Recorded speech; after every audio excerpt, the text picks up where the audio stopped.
for those that just joined us, the question tonight is, why are we in Afghanistan? So I think perhaps Sunil or Paul, I don't know, Sunil said he had an audience question for tonight, so perhaps he can start off.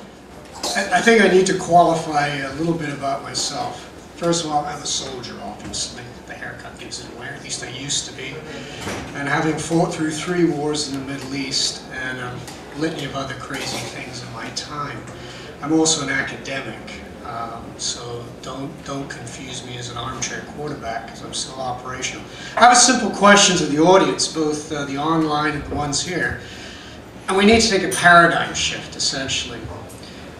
The language is about why are we there? And the implication is that there is a war to win.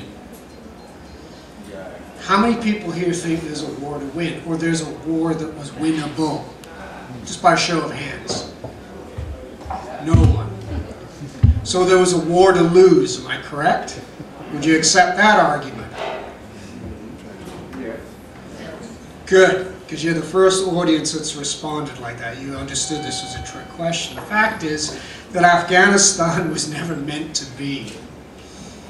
And that traces itself to the events of the night after 9/11, in which the White House War Room, the discussion was, well, let's invade Iraq. And specifically Colin Powell and the people at State stood up and said, look, Iraq, what's Iraq got to do with this? And Rumsfeld and Wolfowitz, etc., came out and said, clearly, look, we're invading Iraq. And Powell simply made it clear, he said, we can't sell it to the American people. And they came up with the Afghanistan First policy. The proof of why this war was never meant to be, and why it was never intended to be won at all. In fact, it was a war that they want to go on for an extended period of time, is that the original war plan was a CIA operation. And it was the first time I personally ever turned down a field mission. I just simply refused to go. And I used to be military advisor to the Saudi royal family, so I have a tainted past, to put it mildly. I just said, this is crazy. What's the point of all this? Ultimately, we know from a pure military perspective, as a strategic analyst, if they had intended to win the war, they sure as hell wouldn't have fought it the way they did. And this rather explains, in the bigger picture, some of the hypocrisy that we see surrounding Afghanistan. This view has certainly not made me friends with General Hillier and many others that I know. But I think when we talk about things tonight, we should look at the fact that we must consider the fact there was potential of a winnable war, a potential of a losable war, and a potential for a conflict to go on endlessly. Anyway, I'll pass it on. Okay, maybe I can add something to this, and this is that why is Sunil saying it's an endless war? And I agree with him on this, although I disagree with this conspiracy that he's trying to frame, because I do think there is an agenda here. And this is really about, I mean, in fact, the Pentagon calls the war on terror the long war. That's the actual term that they've given, and it is going to be a long war. And the long war for what? So I don't see this really as a conspiracy hatched by neoconservatives, although, I mean, there is an element to it. They saw an opportunity and seized on it. I think they saw that they could push the whole neoconservative agenda, given what happened in September 11, 2001. But what is also important to see is why this long war. I think there is a link with the American economic system. The military-industrial complex is really being fed through this long war. That is one element. The other is the phenomenal rise of the security-industrial complex. If you look at Iraq, there are mercenaries fighting, like Blackwater and others, that are doing much of the fighting there. So it is that element that's in there. Then it's about oil and about resources of Central Asia. So I think and of course, let's not forget China. China is right there. And China and Pakistan are very close. And China is, there is a port being built in an area called Balochistan, where China is heavily involved. Chinese engineers are there. Chinese engineers have been kidnapped regularly, they've been killed regularly, and yet China remains. Because China sees this as a geostrategic opportunity, for the warm waters of the Indian Ocean, just as the Soviet Union once did. So what I'm saying is that there is that element, and I think the US sees this as a very long, protracted venture, which will involve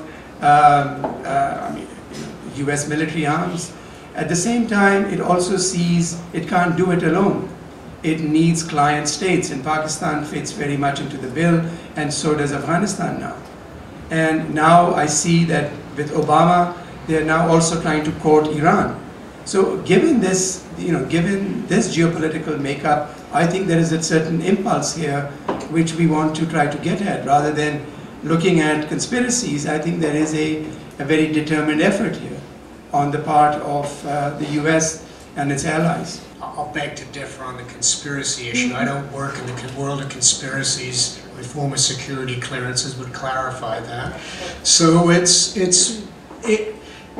think we have to look at war for war's sake. And I agree with Tariq. There are a lot of ancillary reasons for being there. But ultimately, Afghanistan came by default, not by planning. And I think we have to be clear about this.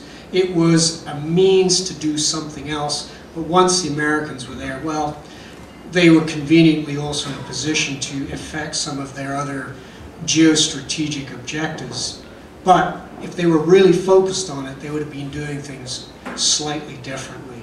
Iraq and Middle Eastern oil was more important than the potential of redirecting. And remember, there's no way to actually get the oil out of Central Asia right now. They still have to build the pipelines, and they still have to put the infrastructure in place, which costs a lot of money, will take a lot of time, and a lot of effort.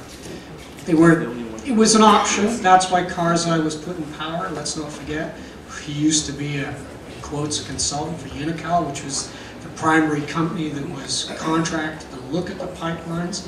And the geostrategic argument is valid. If these materials could easily have gone to the Russians and the Chinese, at the very least, if they don't get out, then the Russians and the Chinese don't get these things. But conspiracy, I think that's an incredibly inappropriate word. Professor, everything that you said, excellent, okay, fine, that's great information, haven't heard that before. And then the professor then basically said, it's not so much a conspiracy, it's more of an agenda. It's something that's being, if my friend and I here discussed a plan to go downtown on an evening, we are conspiring. So it's the same thing. Whether it's a conspiracy or an agenda, it's still a group of people coming together to have an ultimate end. So you can call it what you want, it's semantics, it's the same thing. I think there's systemic underlying causes for things, and there's conspiracies. They both have to happen. I mean, how many think tanks and professors are being hired and Pentagon people to hatch up conspiracies? They're paid to do that. But they're not the driving force. The driving force are systemic issues. But I want to approach this from a little different point of view, which is, I interviewed General Louis Mackenzie just before we went to make this film in early 2002, or late 2001, I guess, at that point. And he answered the question for Canadians pretty clearly, why are we in Afghanistan? And the answer was because we didn't go to Iraq, and I think most people know that. He said it's very straightforward. Canadian troops were sent to Afghanistan so that there wouldn't be any retribution on the level of trade. And trade drives most of Canadian foreign policy.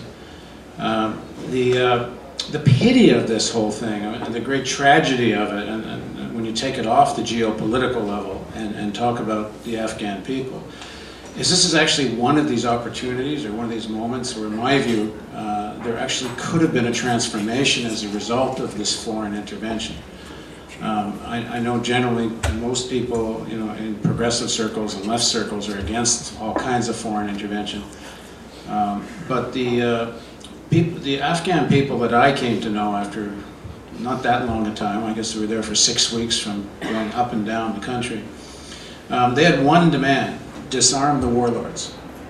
And we heard it from everyone. take the guns away from the warlords, and everybody said it's really easy to do. Just hire everybody working for the warlords, and they can stay home. They're getting paid pennies a day. Their only reason they're working for the warlords is because they need a job, on the vast majority of them. And the same's true now. Most of the fighters, as I understand it, if I haven't done my own direct research, but you talk to people that know the area, most people think that as many as 70% of the Taliban fighters are doing it because they need a job. I interviewed Sunil once on the Real News, and he made a good point, which also has been made by the Senless Council in Europe. If you want to deal with the drug culture, which is now something like 70% of Afghan GDP, and Sunil can talk more about this, but the extent to which drugs drive so much of the politics of this story, you just simply buy the poppy crop. You could buy the poppy crop for far less than what it would cost to send 17,000 American soldiers. There are rational solutions, and they all start with one thing: focus on the well-being of the Afghan people. If your policy starts there, all the other issues start to solve themselves. There may be a need for some kind of defense of hospital building, school building, of girls going to school. But when I was there, there was an enormous split between the UN and at that time the NATO mission, which was mostly based in Kabul, and the US mission, which was chasing the Taliban around the hills. And what people were saying is, why don't they resource the reconstruction mission and not chase the Taliban around the hills and not give power to the warlords? If Canadian and US policy was focused on the well-being of the Afghan people, it would deal with Taliban, it would deal with Al-Qaeda, and it would deal with much of the politics of Pakistan, which Tariq can talk about, because I think it's a very similar situation in the tribal areas. If there wasn't such immense poverty, the problem would be quite a different one. So obviously that's not being solved, right? That's not being addressed, the socio-economic issues are not being addressed. And there is a reason for that, right? There is the larger imperial project, which we don't talk about. The media, the mainstream media doesn't talk about that at all. And I think that's really where attention needs to go. That is, why is it that the US feels that Pakistan is now central to the resolution of the problem of terrorism in the world? And I really think that there is also there's also the problem excuse me, of nuclear weapons that Pakistan has, and US fears, and not just the US fears, but fears of Israel, fears of many European states. So I think all that needs to be factored into why Afghanistan, Pakistan, why the extended troop build-up, when we know, obviously, as Sunil pointed out earlier, that there is no military solution. But yet, we see the rise of militant Islam in those areas. They were on the decline. But given this push, so there is now militant Islam again in ferment. So does this mean then that there is really a link between imperialist ventures and political Islam?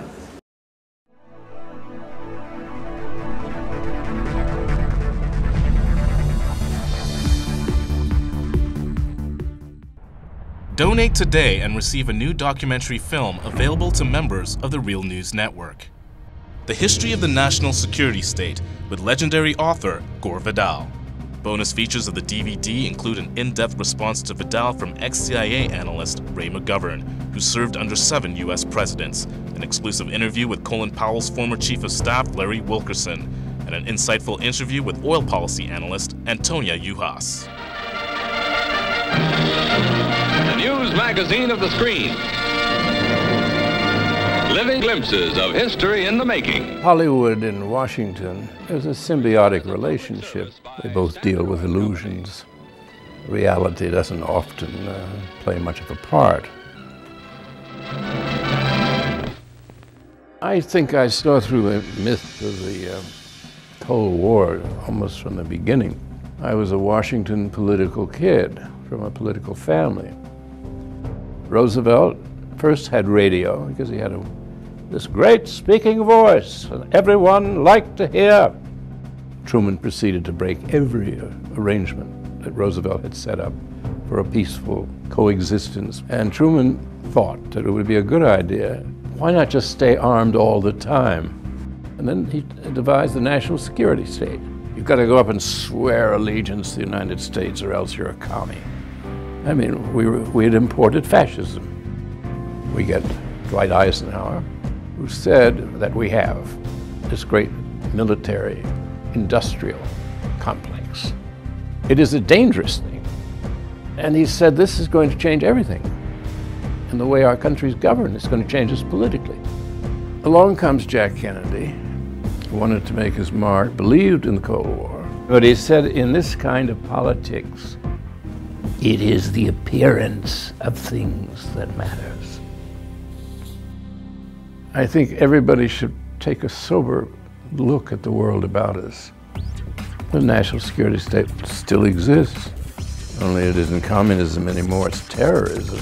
This is the most serious thing that has happened in the history of the United States. Knowledge is power.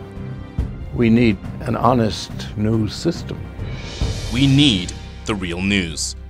This is the sort of thing we can build right now without anyone else's permission from the government or from the business community. It's the power's in our hands. If we're not going to sleepwalk into more wars, we think we need to start with a television news network that won't bow to pressure and has the courage to seek facts. And that means independent economics. And that's why we need you. Make a tax-deductible donation now of at least $10 a month or a one-time give of at least $75. As a thank you for your support, we will send you the new documentary film, The History of the National Security State.